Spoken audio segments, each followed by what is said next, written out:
It's Friday again, and I'm Nick Park, and this is It's Friday but Sunday's Coming.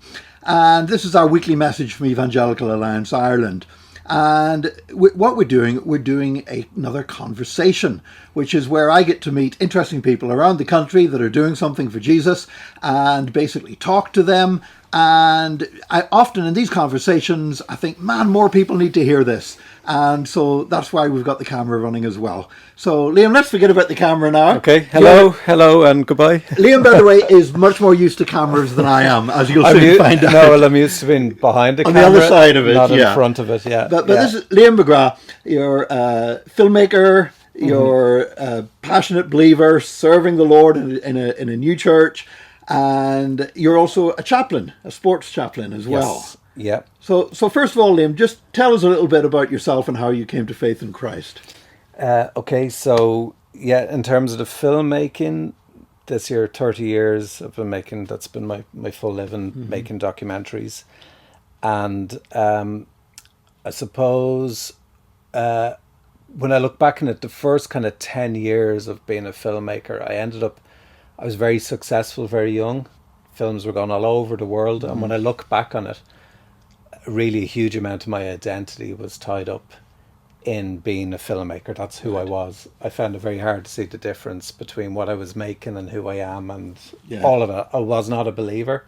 Grew up in a great Catholic home and that, but I wasn't following Christ by any means until I met a beautiful Brazilian girl on a Dublin bus, and within 6 months she had me meeting the family in Brazil, and in a language that I couldn't speak, I heard the message of the cross. And even though I'd heard it a lot of times, I'd heard it from great preachers on the streets of Dublin, but I'd never really listened. I'd listened, but I never really understood. But for some reason, in that environment in Brazil, a light went on, the penny dropped, and I got it.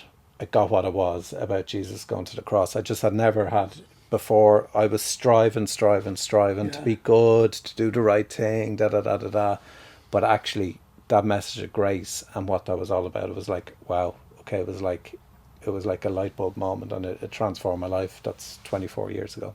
And you were in New York for a while? Yeah, so we went then. We were filming a documentary. We got a job in New York for a year and a half, and had the great experience of being in the Redeemer Church in New York. So with Pastor Timothy Keller. My wife became part of the children's ministry, which was brilliant because every day they gave her a cassette tape of the preaching. So for weeks after, we'd after the Sunday, I would just play that tape over and over again. Then they turned into CDs, and then we get these CDs. So like after a year and a half in New York, I arrived to Ireland with a bag full of Timothy Keller tapes and CDs, and I just lived on them, and still do to today. What a brilliant blessing he's been on the world. So we probably have to probably have to tell younger viewers and listeners that cassette tapes and CDs are what we had before podcasts. Great. But he also wrote great books, The Reason for God, and just very much around we use our reason to believe.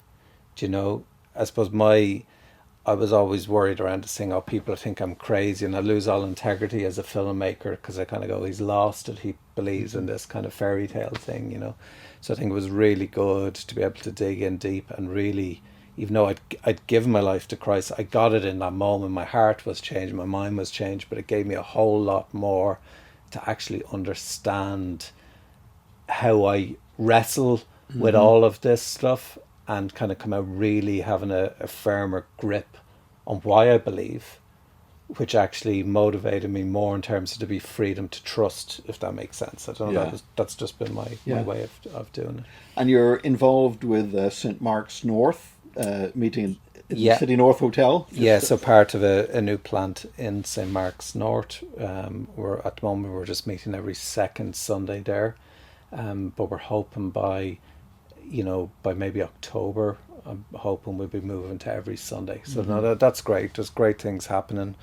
There's lots to be hopeful about. There's great movement of, people in their, young adults, 19, 20, 21, 22, who are just bubbling along and doing great stuff, doing great stuff. We had a house full of, I think, 32 or 33 of them last night with like bass guitars and keyboards, and they're there and they're worshipping on Monday. Like they're probably meeting 3 nights a week. Brilliant. At the moment, and they're going out on the street and they're meeting people and going around with signs like, are you happy or are you joyful, and talking to people, the difference between being happy and being joyful. Yeah. I don't know, it's exciting, encouraging. Brilliant. Now, the thing I really wanted to talk to you about today Yes. was about the sports chaplaincy, because listen, I'm a Drogheda United fan of long standing. So you are the chaplain to Drogheda United Football Club. Yes. Yeah. How did that come about? Yeah, so probably about 5 or 6 years ago, someone suggested to Sports Chaplaincy, the person who's coordinating Sports Chaplaincy in Ireland, that I'd make a good chaplain. Okay, so just to spin back, what's Sports Chaplaincy? Going back to 1977, Graham Taylor, who became the English manager, he took over Watford, and he put an ad he was interviewed in the local newspaper, and he said, if anybody in the community has any skills that they think can make the team better, at the time they're in the 4th division, let me know. This young assistant pastor, John Boyers, read this, and he wrote a letter, and he goes, oh, I'm an assistant pastor, I could bring some pastoral care. And like Graham Taylor was like, what? But he brought him in for an interview, and he said, well, let's just see how it goes for a few weeks. And he became a huge part of the club, where really he said, I can look after everything that's nothing to do with football. So I can just check in with them in a confidential space and see how they're doing. The reason I'm doing it is because I'm a follower of Jesus Christ. That's my reason. It's also why I don't want anything back. Like these lads, they have agents, they've got sponsorship, they've got managers, coaches, everybody in their life wanting something. Yeah. And he said, well, like, I don't want that. I mean, I can share this wonderful message of freedom, but that's only if they want it. I'm here because I believe the right thing to do is to love them. They're my neighbours. I'm going to love them. It's what I'm called to do. So, simultaneously, he always maintains nothing. You don't get a chaplain like a magic wand to go up through the divisions, but within 4 seasons, they were up 4 leagues. They're up the top league, and it took off from there, really. Alec Ferguson then wanted him to come up to Manchester United, and the charity, it began a charity called Sports Chaplaincy. So he got at that stage, another chaplain working alongside him in Watford. He went up to Man United. He served in Man United for another 28, 29 years. He just retired and just before COVID, but he's still part of the charity. So at the moment, like in the Premiership in England and the Championship, 80% of the clubs have a chaplain. A good lot of clubs will have 3. You'd have one for the men's first team, the ladies' first team, and one over the academy. But really, the chaplain is there for all of the club, and it's a confidential space. You're there for pastoral care and spiritual care. And so Drogheda United were actually the first team in the League of Ireland who said they'd be interested in having a chaplain. And Philip Mitchell, who runs Sports Chaplaincy, asked me would I take on the role. So I quite reluctantly at the time, because I am busy. I mean, I run a film and television company. That's my full-time job. And I kind of resisted it for a good while, just gone, I'm way too busy for this. And then eventually I sat down with my wife, and we've 3 children, and they all said, listen, you'd probably be very good at this, and you'd also love it. And 4 seasons on, I can tell you I love it. It's not a burden at all. It's a joy. It's a huge privilege, actually. Like, I look forward to, when I'm going up into the club, and it's like, it reminds me, the first time I ever went on a mission trip, I kind of thought, I'm going to do, as a young Christian, I'm going to do something good for God. And it was the opposite. like God did something in my heart so much that I would just bawl crying of just healing tears while I was away. And it was the exact same with this. I thought, oh yeah, well, I'll go and I'll do something good. And it's completely the opposite. That this has been so refreshing for me. My energy, realizing being in people's lives in a very privileged way, to be able to talk into their lives, to be able to care for them, to be able to give them really good tools for how to deal with criticism, and basically how to be more resilient.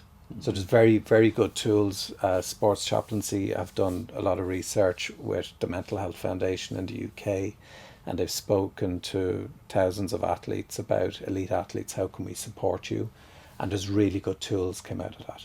You know, they said, well, you know, the areas I'm find hardest to deal with is uncertainty, dealing with injury, and dealing with identity. Yeah. And within those three, we can really give people a lot of tools and give them a lot of tools to become more resilient and stronger and all of that. And, you know, I usually share with people on the identity bit, like I had tied up, like I shared with you there, the first 5-6 years of being a filmmaker, I tied up so much of my identity in that. And it actually made me much more vulnerable to criticism. You know, someone writes a bad review in the newspaper, they're criticizing me, or do you know what I mean? Or people think something I make is terrible, and it's like I am terrible. I just couldn't see the differentiation. Like, it was a total game changer when I realized I'm a child of God, I'm loved unconditionally, there's a plan sown in my heart, and until I'm on that road, I'm not going to feel excited. And you know, that to me was the game changer, where I got a new identity. I got an identity in Christ, and I realized, wow, this isn't about my performance here at all. I was very performance driven in what I was doing, and I think I relate to the footballers in that sense, that because it's a very artificial lifestyle, isn't it? And, well, it's a bubble, pressurized and short as well. Yeah, well, it's really hard. It's a bubble that you're in, and I always say to lads that it's like, if you can crack it in this bubble, you've cracked it for the rest, every other aspect of your life, because it's all the same pressures, but it's in this little tiny bubble of, you know, what people think of you, you know, your motivation, how to deal with failure, you know, all becoming more resilient, all of these things. I say, listen, whatever happens in football, there's a big win here. Yeah. Do you know? And you know, and on the identity, I would share about my own identity, how that changed, and for them, I would ask them, well, like, what's it for you? It's a very hard thing when someone says, well, who are you? But I really try to help them see that what we do and who we are is two different things. You know, I can learn a lot about someone by their football. I can see that they're very, you know, they don't give up. I can see they're very loyal to their teammates. There's a lot of things you can learn about somebody from that, but with the football, it's a very easy way to see. It's very black and white. What you do is different to who you are, and just helping people unpack that and see, and start to think about that, and then kind of see, you know, I always say it's like, because, you know, a tree in the middle of a field, if a storm comes, it'll blow over, but if the roots go down deep, it'll come back up again. So really just start thinking about, well, what are your roots? Like, who are the people in your life? What are the relationships? You know, your wife, your kids, your parents, you know, your friends, trying to spot if there's like something toxic in your life that's not a healthy friendship or whatever, you know, all of those sorts of things. And, you know, and on top of that, and I usually ask people if they have any sort of a prayer life. Like, we're not there to push, you know, what we believe as Christians. You know, what we believe in Christians is that, you know, God is love, and we're there to love you, you know. And but it's fascinating for me. I always ask people about their prayer life, and I think it's quite rare. It is quite rare for someone to say they don't have a prayer life. Right. You know, and I just encourage them to follow that. You know, knock on the door will be open, search and you will find. Like, I really encourage you. This is your journey to go on. This is for you to know. If you're going to consider that maybe there is a creator of all things, and maybe God does exist, maybe my life does have a plan, kind of going, that's for you to find out in a room. So really, I mean, chaplaincy is not for somebody who wants to just quickly grab that moment to preach the gospel and out the door again. It's for somebody that's really got the commitment to love people, to get to know them, and then for God to open up the opportunities to share. Yeah, no, I think so. I think that I really believe Ireland is in post-secularization.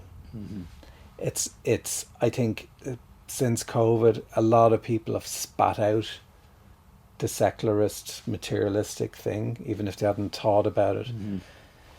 And I don't think the conversation anymore is, oh, are you a Catholic or are you a Prod or anything like that. I don't think that's the conversation anymore. It's like, is God there or is God not there?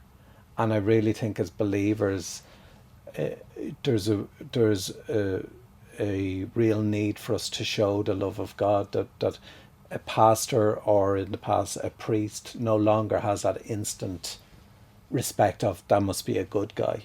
Do you know, like Jesus said when he washed the day of the Last Supper, they'll know you by your love. You know, and I really think that we gotta love people. There's a thing we kind of say in Sports Chaplaincy, that God judges, the Holy Spirit prompts, and we love. You know, God can figure out everything else.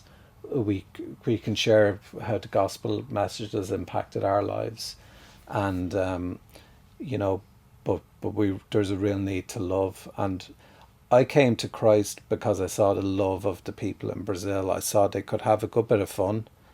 They were really caring, did a lot of joy in their heart, and then I went, okay, I'd be prepared to understand, try to get what is it that they believe. And I've kind of brought that into my life ever since. When I meet people, I really just try to genuinely not see someone as a project around, really just, I have these tools, I can help you. This is a confidential space. After I've met someone for a coffee, I just want them to know at the end of the hour and a half, that I'm not judging them. I'm here, they've got my number, call me, I'm there. There's no such thing as a bad question, whatever, just that's it. And and I see everything else flows from there. Now I've seen God work through that. Now, we haven't got time to get into individual cases, and as you said, it's confidential, but there has been a few cases in the media where people have been prepared to quite openly to talk about how beneficial they found it, and particularly with some younger players. Talking to you has really been helpful for them. So I think it's great that we're in that place, as you say, that post-secular society, where as evangelicals we can have access, if you like, into these spaces, because probably 50 years ago nobody was thinking that much about sports chaplaincy, but if they had, they would just have stuck the local priest in, wouldn't they? So it's much more open now in many ways. But there's actually a picture of a priest on the wall of Drogheda United, so he would have been like an early chaplain there, which in the old days would have come out and blessed the pitch probably, and a blessing of everything at the start of the season and stuff. So there are deep wells in Ireland, and they're just run dry, unfortunately. I mean, it was very much part of the culture. I remember when we were starting a church in Drogheda 30 years ago, I was just amazed when they opened up the McDonald's, and it was a big thing, McDonald's setting up a restaurant in Drogheda, and they had the priest come and bless the McDonald's before it opened. And I'm just sort of comparing that with what happens in the UK or the United States and thinking, wow, but you wouldn't get that now, would you? I don't know. I think like still in some areas there is like a lot of respect there, but I think that's it. Back to basics as believers, to really love people and be there for them. We really that's my draw through the chaplaincy, and I really find it a privilege. Like, it is a privilege that you're in people's lives, and you are there. I always introduce myself at the start of the season. I'm here because I'm a follower of Jesus Christ. That's, I believe he was who he said he was, and that's why I'm here. And I genuinely always say that that's also why I don't need anything from you. I've tools to share with you, I've things to share with you, for your benefit and for you. But that's why I'm here. And it's a confidential space. So I do see yeah, God using this, and I have seen lives really been helped and changed, and I've seen my life being helped and being changed through the process of being involved in it too. Now, obviously, the label doesn't matter that much whenever people see Jesus and when they see that you actually care for them. But if there's people now watching this or listening to this, because sometimes these are played on radio as well, if somebody's watching or listening this and they're thinking, you know what, I'd love to do that. I would love to know more about that. I guess the first step is to go to Sports Chaplaincy Ireland and contact Philip Mitchell. Yeah. Yeah, you'll if you Google Sports Chaplaincy Ireland, you'll very quickly find your way. There's Ireland at sportschaplaincy.org.uk, a direct email which myself and Philip will get up. So Yeah, at we've the got the moment, emails up on the screen now for you. So at the moment, I'm coordinating at the moment for the League of Ireland. So where I started out as the first in Drogheda United, Yeah. this season we have 12 of the 20 top two divisions have a chaplain. Really? Yeah. Wow. And then we've started working with the one of the underage teams in the national team, with the Ireland national football team. But I'm also coordinating for the east of Ireland for all sports. So we have coordinators right through Ireland, and get in contact with us. Like, the doors are opening, the clubs are seeing there's a benefit. While we always say we're not there, people ask us, oh, what's the difference between a sports psychologist and a sports chaplain? We kind of go, well, a sports psychologist, their job is to improve this person's performance. Yeah. As a chaplain, we're there to help the person deal with everything in life. We're to help them improve them as a person, to be more comfortable in their skin, to understand themselves more. Yeah. So we're there for the person. But a kind of a knock-on effect of that for the person can be is their football improves. They're dealing with life better, and they're able to shine on the pitch, and all of those sorts of things. So what the clubs are seeing, there's a benefit of it. So what's happened as a result is clubs are now coming to us, and we're in a position of trying to find players or find chaplains to step into that role. So I would say to anyone, if you're listening to this, you don't need to have any sport experience. What you need is a heart for Jesus, and some pastoral skills. If you're good with pastoral stuff, able to keep your integrity, that's really what we're looking for. And it's really, we're looking for people who'll be called. It is a calling. Yeah. When you're sent out, there's an anointing on you that you could not. You could feel like I don't feel like I'm a great Christian, but you pray before you go in, and you're bringing Christ in there. You don't need to be great yourself. You're silently gone in. Christ goes with you at all stages. So it is an anointing going into the world. If you look at Ireland, there's about 400 different people involved in sports clubs. So the sports club can be at any level. It doesn't need to be at the top professional level. Wherever there's a sports club, we can train you, equip you, support you to go in there and be the light, be the salt and light, be the love, be the non-judgment, be an expression of God, be an expression of the Bible in the lives of the people there. So, pray about it, and if you're curious, just come meet us, talk to us, and we can tell you a bit more. We run induction training a couple of times a year, where even if you didn't take on the role as a chaplain, you could do that induction training, and you'll really learn a lot about all of this stuff from a practical sense that has been learned through the charity over the last 30 years.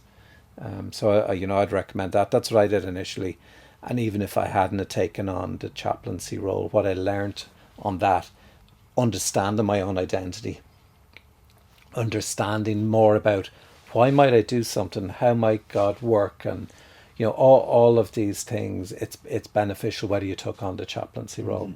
I sat in last night, there was an induction training last night, and there was a guy on who started he took on a role in a boxing club in Wexford, or non Wexford, in Wales.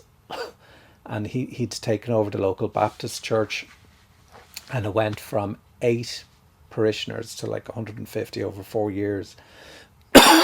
And he said like 30% of 40% of that all came through the boxing chaplaincy. Yeah. So it's, as you said, it's not a magic wand for the team's performance, which is a shame when you're at the Drogs. I would love it to be. Yeah. But where you can still pray away. And it's not a magic wand for the church as well. But there are ways that the Lord can really use and add growth through that. So look, anybody listening or watching and you would like to get involved, please do get in touch with Sports Chaplaincy Ireland. And Liam, thank you so much for joining me for the conversation today. Delighted to be here. It's been great talking to you. Yeah, thank you. And do join us again next Friday for our weekly message from Evangelical Alliance Ireland. It's Friday, but Sunday's coming. God bless you till then. God bless.